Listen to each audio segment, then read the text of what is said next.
Now, the meat and what everybody actually downloads this report for is the salary discussion point.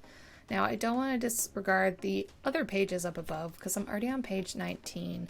And so most of the report is all this other information that is important beyond salary.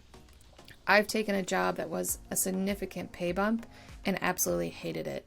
And so salary is not everything, but you do need to have salary discussions to be able to live the life you want and be able to afford the cost of living in your area and advocate for yourself. But I'm also an advocate that this isn't the only important item, and you should also look at the other benefits your firm provides and the culture and work you're looking to do. So jumping into salary perception first, I always advocate if we discussed salaries more, we'd have a better perception on how much we're making versus just trying to guess and getting upset with each other. So this bar graph below shows the salary perception between my 2019 and 2023 report. And you can tell everybody the median has moved up to the light green color, which is very awesome to see. But you can also note this other little stat that I was able to pull from my data set. Over 34% of my participants have changed jobs since April 2020. And that is right about when COVID started. It all started closing down in March, April, and the layoffs soon followed and everybody's work slowed down. So a lot of people did have to jump jobs, and there was a big boom in architecture after the COVID crisis has started to slow down and work started to pick up, and we got used to hybrid work and had to learn to live with COVID. And with that, the biggest salary jump you're going to get tends to be when you jump from a different role to a different firm. And 34% of people did that since my last report. So I'm really not surprised that perception has moved up.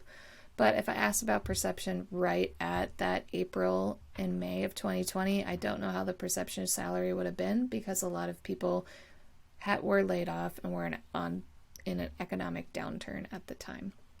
So keep that in mind when looking at salaries.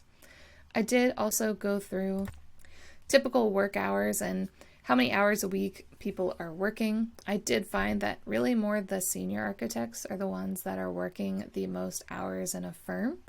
And so curious to keep track of actually your more senior staff to make sure they're not getting burned out, and maybe they need some training on how to delegate better, because if they aren't able to get through all their stuff, they may not be delegating fully or delegating at all and trying to do everything.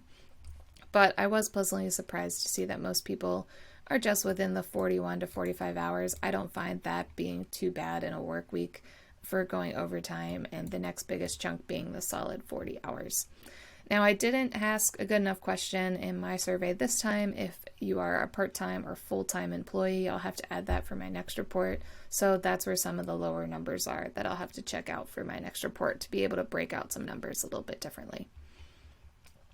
I do go through work weeks in more depth that you can download the report to take a look at. But getting into the numbers, I do give a graphical representation because I do like it more in graphs rather than the straight numbers so you can understand a range. And I do try to use the AIA quartiles, but I do show the high and low whiskers and the outliers as well as dots.